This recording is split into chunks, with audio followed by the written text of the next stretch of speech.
Hi everyone, welcome back to my channel. I'm Tiffany Benson, one part of Team Benson, and today it's time to make some hard gardening decisions.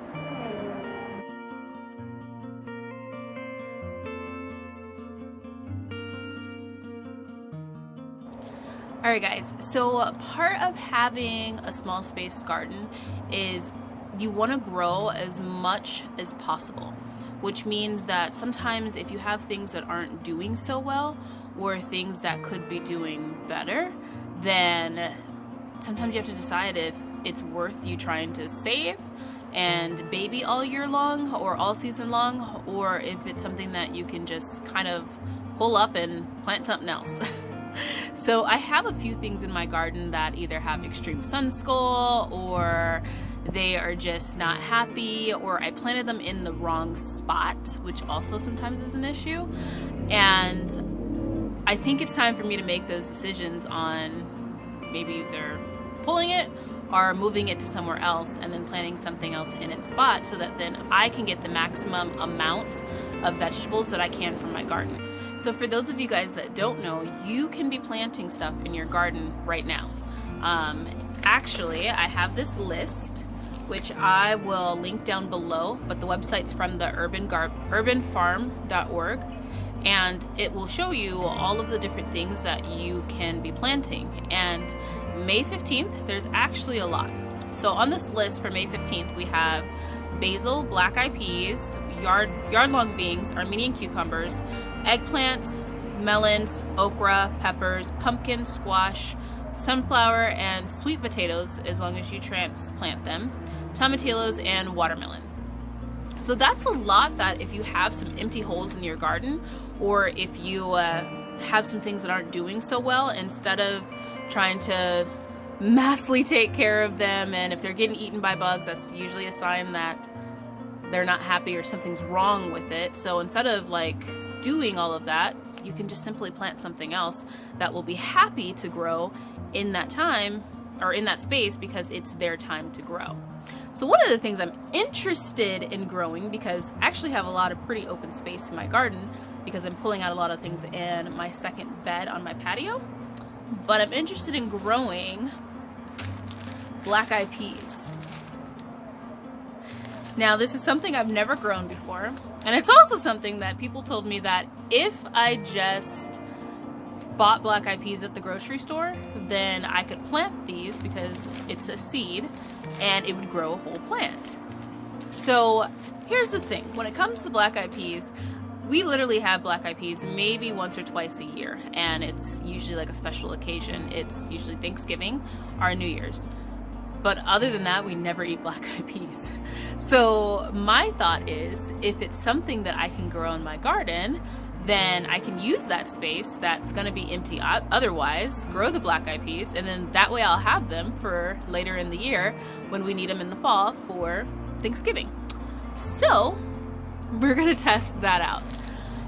I think it's fun to have at least one thing that you're trying in your garden, because then that's where you learn and that's where you can make mistakes. Be like your little education spot. So this is gonna be my education spot. So there are a couple things in my garden that are done. Like, they've had their season, we've eaten them, they're great. And then there's also a couple things that I planted in the wrong spot. So we're gonna go over that and I'm gonna show you, and then maybe it's something that will help you guys and you can decide what you might need to pull. Okay, so first up is my tomato plant. Now this one I am leaving in because if you guys watched my last video, you'll see that I'm starting to get some new flowers on this one.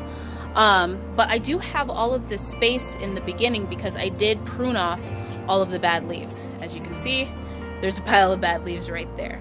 So I am actually going to be planting some basil plants that I found at the grocery store that are already grown.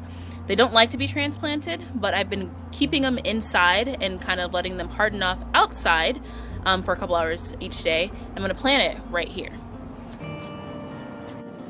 So here's the thing with basil plants that you buy in stores. So as you can see, this one I have trimmed a lot, and they are seriously leggy. and there's overly crowdedly planted, and this probably has a lot of just chemical fertilizer in it. So it's not the healthiest thing that is for the plant. So what I'm going to do is I'm going to keep only the strongest stems, and I cut it all the way back to their very first group of leaves that are growing in. So this thing was huge and tall, like really, really huge. I actually made the spaghetti with this one since I needed a lot of basil. But I'm going to trim this up even more and cut off anything that's kind of bad, and then I'm going to plant this in front of that tomato. So what I've been doing is kind of letting it grow underneath some grow lights so that I know which ones are the strongest, and then I also bring it out and I let it kind of harden off. So any that are kind of like falling over or anything like that, when it comes to me deciding which ones I'm going to cut to kind of trim this back and give it a little bit more room, those are going to be the ones that I cut completely down. So although the store-bought basil is not the best you can do, as you can see, if you do that process, it'll grow back. This was one that I cut all the way down, and as you can see, it's starting to grow new leaves. And then also, this is one I cut all the way down, and this one is growing new leaves, and this one's bushing out a lot more. And I didn't have to take out all of the stems, but I did take out a few, and now we'll just be using the nice new leaves as they come in. So what happens if you plant something and you realize that you planted it in the wrong space? Because that could be a big issue. So this morning I came out and I checked on this okra plant, and I saw a bunch of bug damage. And when I look underneath here, you can see that something is eating this. Probably like white flies. Oh, no. There is a caterpillar right there eating it. Now, if a plant is getting eaten by an insect, usually that means that there is something wrong with the plant itself. Now, when I'm looking at that okra plant, the first thing I think is, okay, well, what's different from that okra plant to these okra plants? Because these okra plants don't have any bug damage. They're completely healthy, and they're growing happy in that spot. But the big difference is that these ones get a lot more sun than those ones next to the tomatoes. So tomatoes don't like as much direct sun and can't handle a lot of the Arizona sun. Even morning sun in Arizona still can range at like, 90 degrees sometimes, or it's 80 degrees or 70 degrees, like really high 70s, really high 80s. So they're not really happy with that amount of sun. So what I've done is they always have a shade cloth over them. Well, the okra, on the other hand, does like that amount of sun. Even though my okra plant does have shade cloth up above it, it's something that it still gets a lot of sun coming in at an angle. So instead of throwing that plant away, because I do have space for it and I would love some more okra, I am going to change out this pot right here. The beans in this pot are completely sun-scalded. I tried saving them, I couldn't, and instead of just continuing to trying to save those beans that I know are probably not going to flower, I'm just going to pull them up and replant that okra plant in there. And then in that space, I'm going to plant more tomatoes. Also, since this okra plant is not planted, and this okra plant's not doing so well underneath all of this shade cloth, that means that this one is probably not going to do so well either. So I am going to not plant this one here. Instead, I have a bush tomato plant that I'm then going to go ahead and plant right in this space.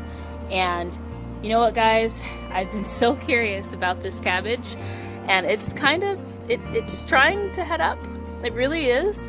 But this is where we have to make those hard decisions, because it's going to be triple digits for the next 2 weeks after the next 3 days. So will this head up in 3 days? Probably not. So is it worth me sacrificing the garden space? No. So what I'm going to do is just cut this and use it for worm food. I seriously wanted to see if that cabbage was gonna head up, because I mean, it had a solid chance, guys. Like, it was doing its little thing, so I was really excited to see. But it's really not worth me taking up the garden space, and my worms do need to eat, so I'd rather feed them something that I've grown in my garden and I know that it's good, versus getting vegetables from the grocery store and feeding them that, where it may have something sprayed on them that might kill them. But I do want to talk about tomato plants. Now, when I'm looking at tomato plants, the reality of it is that tomato plants benefit a lot from planting them or potting them up, meaning that you'll start with one tomato plant, and as that tomato plant gets bigger, you take off the bottom leaves and then you plant it in a bigger pot, plant it in a bigger pot, plant it in a bigger pot. That allows it to really get a good root system before planting it out in your garden, and it makes the plant a lot stronger. Well, I don't have the luxury of having that type of space in my house to be able to do that. Small space garden, small space indoor growing space. So I do like to purchase plants at a garden center for my tomatoes and for my peppers. Now, I have started tomato plants from seed, and actually most of my peppers this year are all from seed too, because I took that time and sacrificed the growing space to be able to do that with my peppers. But my tomatoes, I just really only had one that I could do that with. But you could always buy transplants. So this one is a bush Goliath. I grew this one last year, and it grows really well and really compact. So I think that'll be a perfect plant to take over where that okra is that I'm taking out. And then this one, sheer curiosity. This one is called a, oh no, I got the wrong one, guys.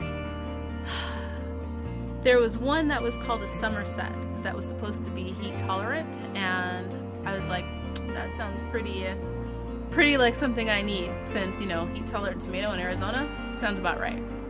This one is a big boy. So it's a hybrid tomato, and I already have it, so we're just gonna plant it and see what happens.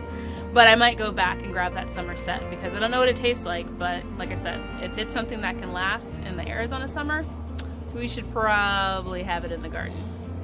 So one of the other things that I'm removing are these bean plants. So although they're getting a little bit green every here and there, they are done. The sun school is way too bad on these for me to continue to sacrifice this spot. And what I want to do is get this spot in prime condition for my top secret plant that I'm going to plant in here. And if you guys haven't already, make sure you comment down below and guess what you think I'm going to plant here. So some of you guys have already started guessing, but the clue is, if I plant it by June 15th, then it'll be ready by the end of October. So that's the clue. You guys can guess down below what you think it's going to be.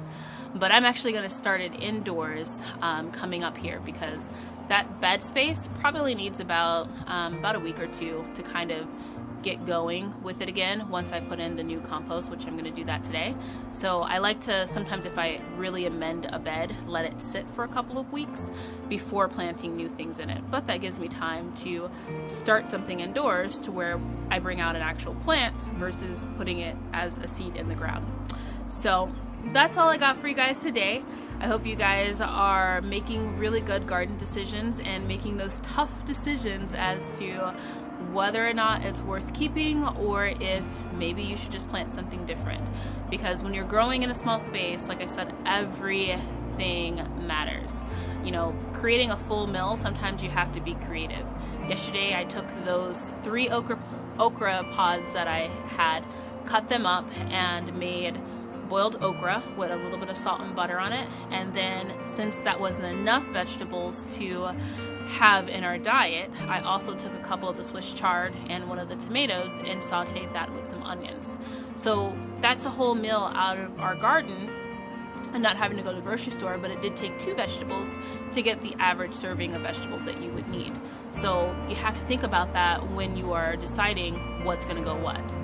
or what's gonna go where.